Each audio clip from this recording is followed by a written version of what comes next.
Ketemu dengan saya Muhammad Haris. Pada kesempatan kali ini kita akan belajar tentang model SIR.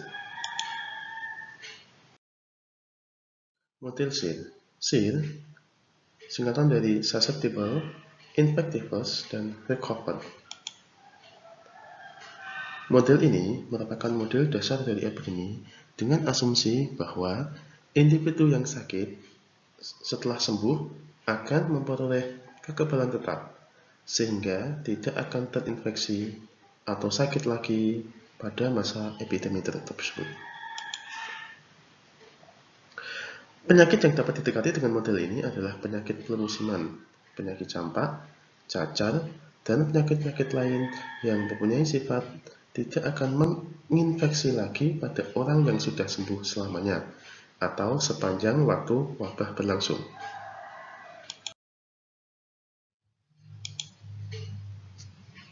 Dalam pembahasan kali ini, kita akan membahas model SIR untuk penyebaran penyakit yang tidak fatal.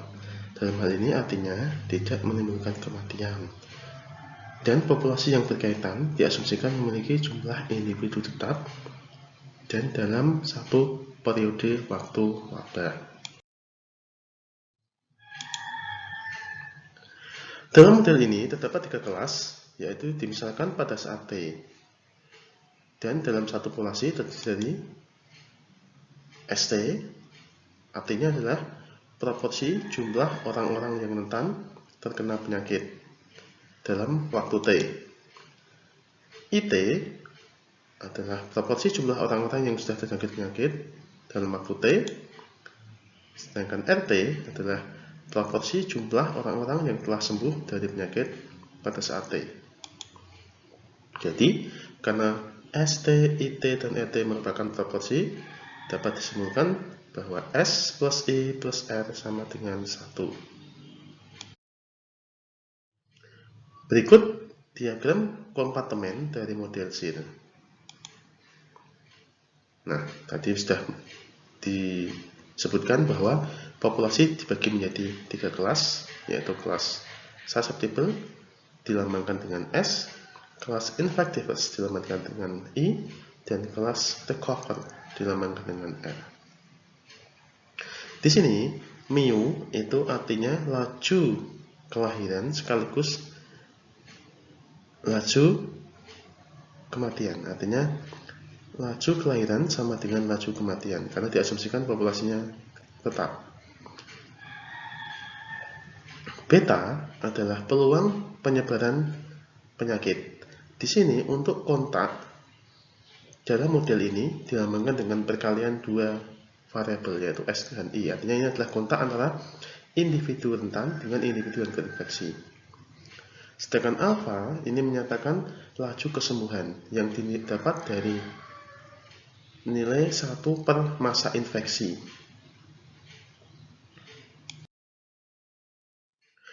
Pembentukan model matematikanya diberikan berikut ini. Model matematika yang akan dibentuk menggunakan model kompartemen. Artinya, apabila ada sebuah nilai yang masuk ke dalam sebuah kelas, maka akan dilambangkan dengan tanda positif. Dan apabila ada sebuah nilai yang keluar dari kelas, maka akan dilambangkan dengan tanda negatif. Sebagai berikut. Di sini ada 3 kelas yaitu S, maka dalam model diwakili dengan DSTT, artinya laju perubahan proporsi individu yang susceptible. Terus I dilambangkan dengan DITT, artinya adalah laju perubahan proporsi individu yang terinfeksi, sedangkan R dilambangkan dengan DRTT, artinya adalah laju perubahan individu yang sembuh atau recover. Sebuah parameter sebesar mu masuk ke dalam S, sehingga DSTT ditambahkan dengan positif mu.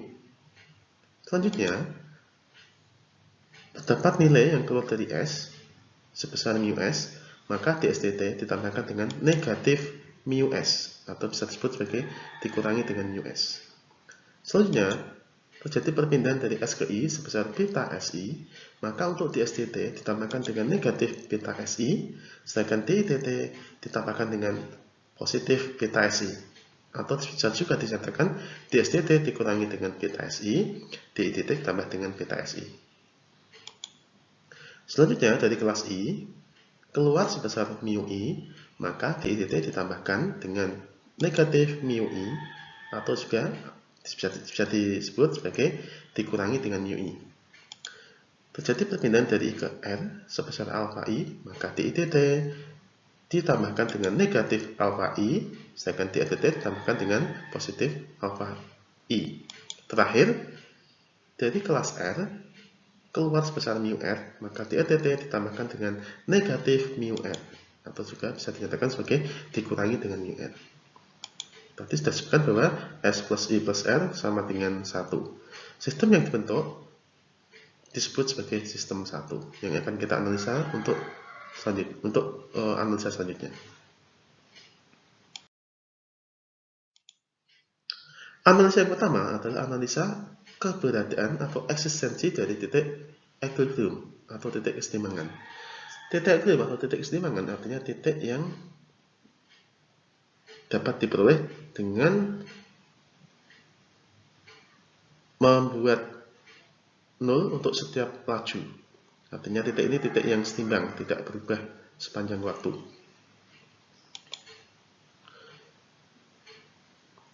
Nah, di sini titik equilibrium diperoleh dengan membuat sisi kanan sistem 1 sama dengan 0, sehingga diperoleh sistem berikut ini.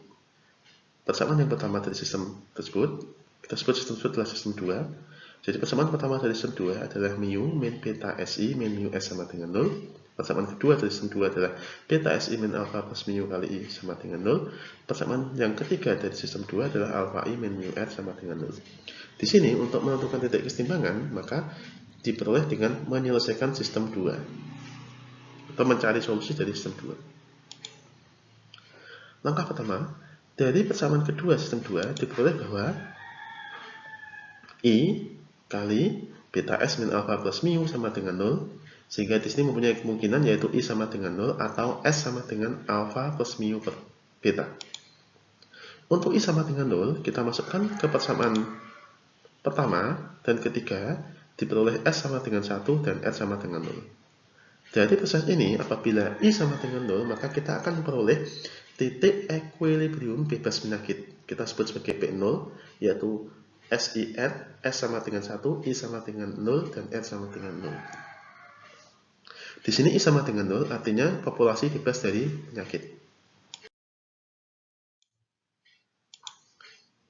Untuk I tak 0, jelas tadi menyatakan bahwa untuk I tak 0 maka S sama dengan alpha plus mu per beta. Dari persamaan pertama diperoleh I sama dengan mu kali 1 min S per beta S.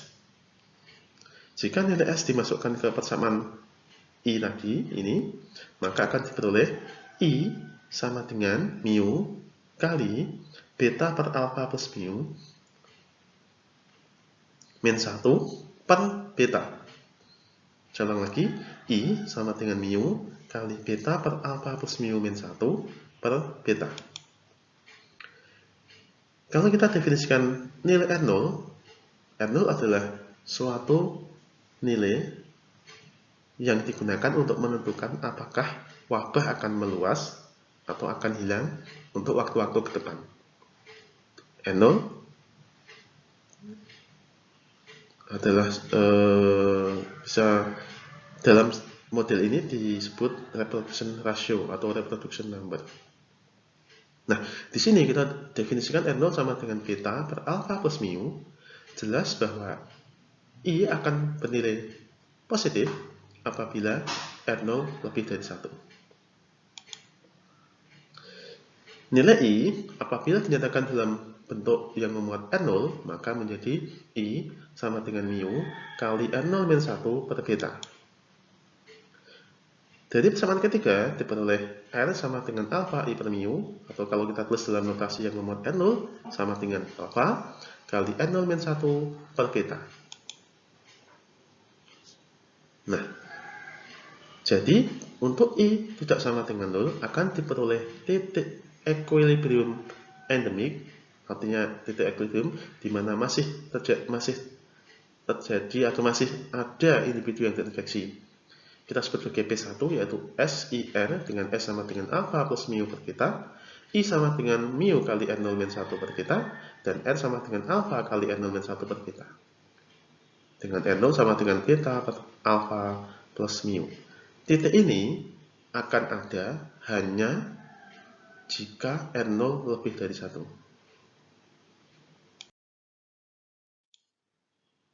Nah, dari analisa sebelumnya, kita peroleh teorema yang pertama, teorema eksistensi titik equilibrium, yaitu sebagai berikut. Diberikan R0 sama dengan beta per alfa plus mu. Yang pertama, jika R0 kurang dari sama dengan 1, maka sistem 1 hanya mempunyai satu titik equilibrium, yang kita sebut sebagai titik equilibrium bebas penyakit P0. Sama dengan SIR, di mana S sama dengan 1, I sama dengan 0, dan R sama dengan 0. Selanjutnya, jika R0 lebih dari 1, maka sistem 1 mempunyai dua titik equilibrium, yaitu titik equilibrium bebas penyakit P0 dan titik equilibrium endemik P1 sama dengan SIR, di mana S sama dengan alpha plus mu per beta, I sama dengan mu kali R0 min 1 per beta, dan R sama dengan alpha kali R0 min 1 per beta. Selanjutnya adalah kita menganalisa kestabilan dari masing-masing titik equilibrium. Untuk melakukan analisa ini, kita melakukan proses linearisasi, yaitu dengan mencari matriks Jacobian dari sistem 1. Matriks Jacobian diperoleh dengan menurunkan untuk masing-masing persamaan terhadap masing-masing variabel. Jadi di sini kita melakukan turunan parsial. Jadi untuk elemen atau suku pada baris pertama kolom pertama diperoleh dengan menurunkan persamaan pertama terhadap variabel pertama. Dalam hal ini, kalau persamaan pertama kita sebut sebagai F, persamaan kedua kita sebut sebagai G, persamaan ketiga kita sebut sebagai H, maka untuk suku pada baris pertama kolom pertama kita peroleh dengan melakukan turunan parsial F terhadap S. Selanjutnya, suku pada baris pertama kolom kedua kita peroleh dengan melakukan turunan parsial F terhadap I. Suku baris pertama kolom ketiga kita peroleh dengan melakukan turunan parsial F terhadap R, dan seterusnya, sehingga diperoleh matriks Jacobian dengan ordo 3x3 seperti yang tampak pada layar.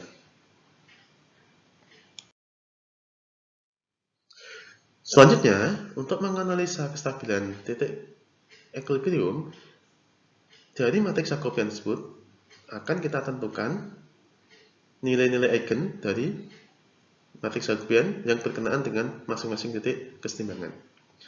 Untuk kasus ini diperoleh bahwa nilai eigen yang pertama adalah lambda sama dengan min mu. Ini berlaku untuk setiap titik kesetimbangan. Sehingga analisanya cukup dilakukan untuk matriks 2x2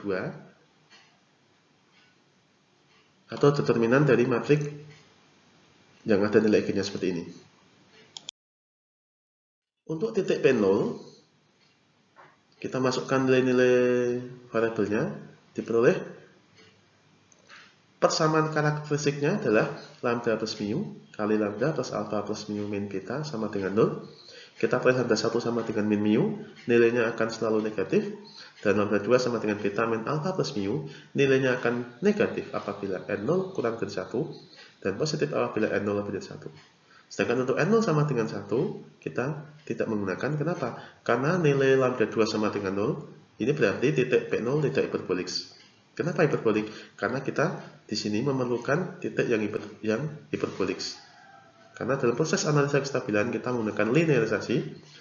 Proses linearisasi akan menggambarkan sistem yang sebenarnya apabila nilai eigen yang diperoleh hiperbolik. Artinya mempunyai bagian real yang tak nol. Di sini, suatu titik akan stabil apabila bagian real nilai eigennya, bagian real semua nilai eigennya bernilai negatif. Selanjutnya, untuk P1 kita peroleh persamaan karakteristiknya seperti yang tertampak di layar. Kita peroleh bahwa lambda 12 menggunakan rumus ABC yang terkenal itu, lambda 12 sama dengan min mu R0 plus minus akar mu R0 pangkat 2 min 4 mu kali alpha plus mu kali R0 1/2. Karena titik ini hanya ada saat N0 lebih dari 1, maka analisa kestabilan hanya dilakukan saat N0 lebih dari 1. Jelas saat N0 lebih dari 1,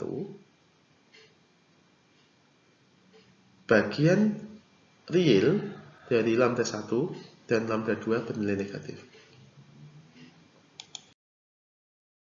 Dapat disimpulkan sebagai yang tertera pada teorema 2, yaitu diberikan N0 sama dengan beta per alpha plus mu.